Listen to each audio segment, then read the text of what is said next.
Like, I've been with like 6 or 7 different women. You have not been with no 6 or 7 women. 6 or 7 different women, but it's the same women. I mean, same woman.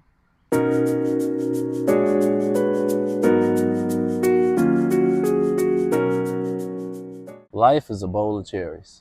I'll tell you that right now. Okay, that's different. No, I think I'm happy about where my wife and I are in our relationship. I'm not satisfied, but I'm happy. And what I mean by not being satisfied is I want us to continue to grow together and continue to develop ourselves so we can develop each other. And I think we've gotten to a place in our relationship where our communication is better. We understand each other's feelings a little bit more. We understand each other's way of doing things a little more than we did before. And seeing the growth and the progress is, it's a blessing. So that being said, what I wanted to ask you, sweetheart, is how do you feel our relationship has changed from the beginning when we first got together? And what ways do you see that it's changed for the better? Oh, for sure. Our relationship has done a 360 about 12 times. Yeah. Like every time that we adapt or change or adjust to a new life milestone, whatever it is, it's been like a 360. But I would say the most thing is like our communication. Mm-hmm. And our communication style is different. Like both the way I communicate, the way you communicate is different. Mm-hmm. I'm more so like I need a second to process like what I need to say or want to say Mm-hmm. without being disrespectful. And I think yours is more so like you just want to talk about it right there and then, Right. because you're better as far as like communicating Mm-hmm. when it comes to like expressing how you feel or expressing like what it is that you want to say. Mm-hmm. And I think mine's is more so like sometimes I'll be like, well, I need to be like 100% on what I'm trying to say, because Right. I know the type of person that you are. It's like if I say something, I got to stand on that. Mm-hmm. Because you don't really process it the way that I would process it. Mm-hmm. So I would say our communication, but that's something that's ever changing. Like that's something that changes, like that's going to change tomorrow probably. Like, Mm-hmm. so I would say our communication has changed a whole lot, and that's what has helped us a lot, because I haven't had somebody that's necessarily patient with me on trying to communicate, because I am an emotional person, but I'm also very strong, so it's very hard for me to open up to try to express what I'm trying to say, because I feel like that rejection. Mm-hmm. Like if I feel rejection from me trying to communicate something with you, Mm-hmm. it's gonna be very hard for me to communicate anything else with you. Right. So I feel like just you learning that about me and realizing that sometimes it's like, sometimes you help me to be able to communicate it. Like, Mm-hmm. no, that's not what I'm trying to say. Like, I be trying to find the words, because it's like it'd be a mix of emotions at that point, Mm-hmm. or a mix of whatever the case may be, or whatever we're going through, of what I'm trying to say and what I need to say for you to be able to interpret it and understand it correctly. Yeah. Yeah, that's good. I agree with all that. You feel like that's the biggest change our relationship has been through? Our communication. Yeah. Biggest change. Or what was the question that you asked me verbatim? Yeah, I said, what do you feel has been the biggest change in our relationship now versus when we first started? So probably our communication. Not only that, just I'll say our lifestyle. Period. I mean, we have kids.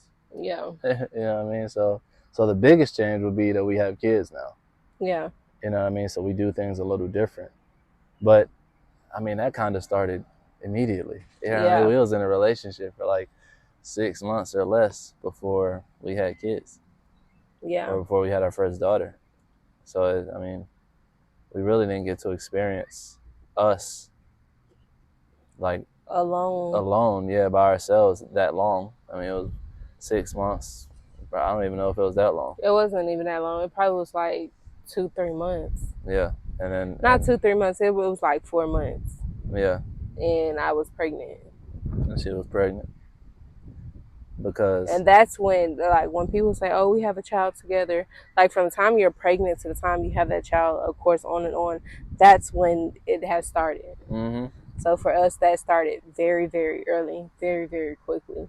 Yeah. Because at that point, I'm pregnant. My hormones are, you're with somebody with hormones. Like, you're Right. not even with that person for real no more, because Right. that could change on any given day. And then literally after you have a kid, for your hormones to actually balance back, it takes 2 years. Yeah. So we've been just,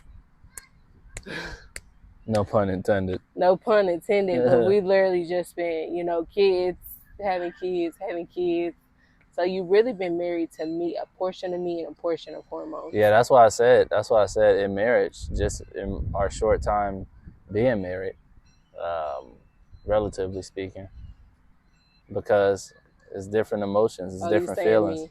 Yeah, it's different That was states. one of them emotions right there. It's different states of this woman here. You know, you adjust. I was reading something in the Word today. I believe it was First Corinthians chapter 12. You want me to pull it up? Yeah, First Corinthians chapter 12, and that's probably one of my favorite chapters in the entire Bible, because it gives like the perfect breakdown and understanding of the duality of life and the entire chapter. The entire chapter. This gifts. I believe the chapter's titled spiritual gifts. It's either 12 or 13, but it breaks down the duality of life. Yeah, spiritual gifts. Yeah. So if you haven't read First Corinthians chapter 12, I encourage you to do so, because it really gives you an understanding. So as I was reading that, and there's a verse in there that says the woman was created for the man and not the man for the woman. Right? So how I took that, let me see. I can find it in here really fast. Yeah, I got the NIV version on here. Okay. I know you like the King James version. But there's a verse in there that says the woman was created for the man, and not the opposite, right? The man wasn't created for the woman was created for the man. So that being said, that goes back to our role as a man and what our responsibility is. And our responsibility is to be the provider, the sustainer, and the protector, right, of our wives. Mm-hmm. And I think that embracing that role has never necessarily been a challenge for me. It hasn't necessarily been a challenge to embrace that role, but it's been a challenge to fully step into that role, because there's a certain level of development that you have to come into contact with in order to be a husband. Yeah. Right? And actually do what it is that you're supposed to do. And I'm still developing, right, as a man and as a husband, looking to become the best husband I can be.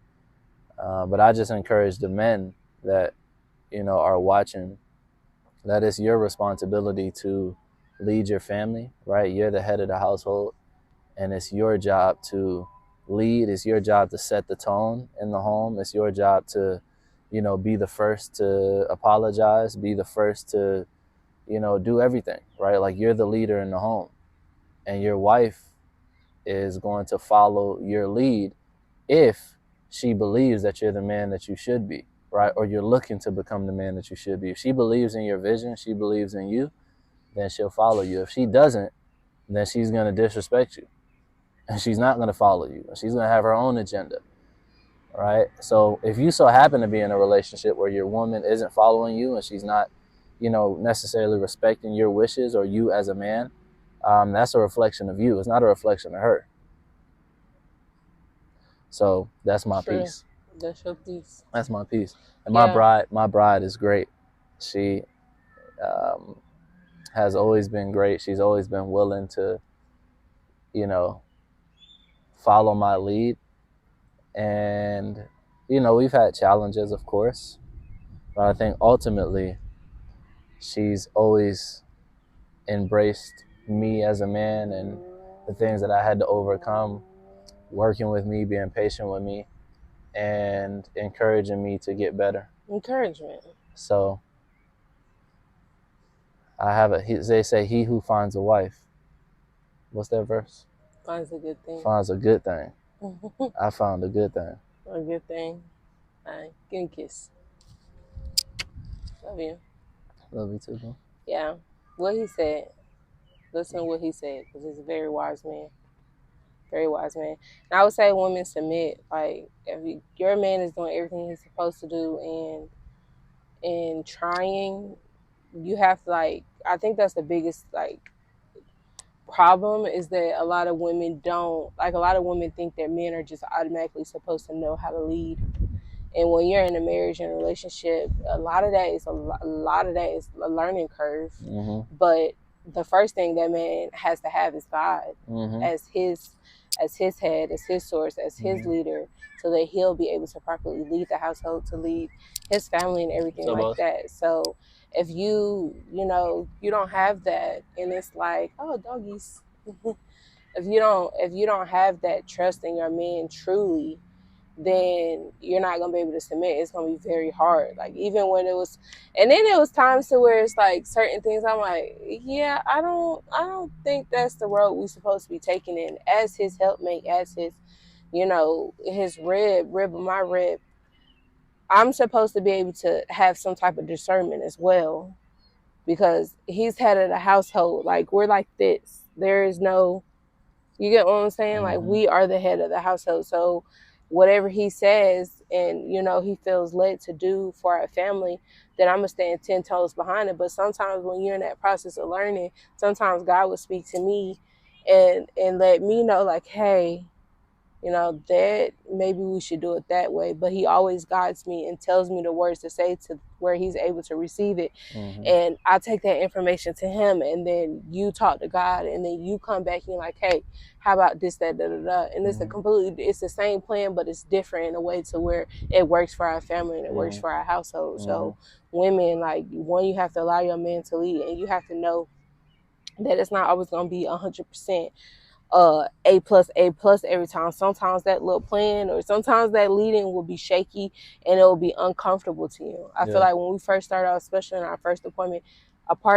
that phase in our life, it was very uncomfortable because we were learning everything about each other, and you were actually learning how to, you had stepped into manhood like full throttle. Like, we got your first real full on relationship, to us having a kid together, to us like having more kids together, to getting married. Like, it was so many things that was just like, you are a man now. Like, there's no going back. Like, even if we weren't together, you are still a man. You still have children, like, you still have a legacy, all this other stuff. So I feel like in like the beginning, that was like our trial and error of, of us working towards being able to lead, and me being able to submit to your leadership. And it's very easy to submit to him, because for the most part, he I'm not gonna say for the most part, 100% he follows and listens to what God says. Like, literally, I say that all the time on this podcast. Like, when I say seeing some, like, that scripture, faith without works is dead, or walking by faith is by dang it, it's so many of them on faith. Faith is the substance of things No, hoped for. not that one. Walk by faith, not by sight. Yes. So that verse right there, when it talks about that, 100% him. I'm talking about, I don't see how it's gonna happen, when it's gonna happen, where it's gonna happen, but he like, yeah, we got this. Like, it's cool, no problem. Yeah, we gonna get that, and we get it. It happened. It come through. Like, that's God allowing him to lead our family and stand on big business. Because I be like, yeah, I don't see how that's gonna happen. But it pushed me to, one, study my faith and look at my faith more, because I was operating out of a traditional faith. Like, oh, God is an on-time God, and he's just gonna do it, he gonna work it out, but I need to see how he gonna do it. Like, that's not faith. Faith is like, I can't see it, I don't know how it's gonna happen, where it's gonna happen, and where Jesus gonna pull this out of. And that's what you embody. So I appreciate that about you, being able to lead and listen, even when I buck, Because sometimes you need a good buck. So there ain't nothing wrong with a little buck. Ain't nothing wrong with a little buck. It's not disrespectful though. Like if it's like we're not calling each other's names, we're not like it's not disrespectful. Yeah. You get disrespectful, you need to expect somebody to get disrespectful back with you. Yeah. I wanna conclude by saying if a man is unwilling to submit to God, a higher power source, then it's nearly impossible for him to have a wife that submits. Because in order for the wife to submit, she has to get an example from her husband who is willing to submit. Mm-hmm. A man who does not submit to something greater than himself is a man who is operating from his ego and pride and arrogance. And he won't be able to lead properly because he's unwilling to submit. Mm-hmm. Like, we all have somebody to answer to, all of us. And if you feel that you don't have somebody to answer to and you want to be the answer, you do that and see how it works out for you. Mm-hmm. It's not gonna work out well. It ain't gonna work out well. I guarantee you that. So that being said, is there anything else you want to say, sweetheart? No, I miss our babies.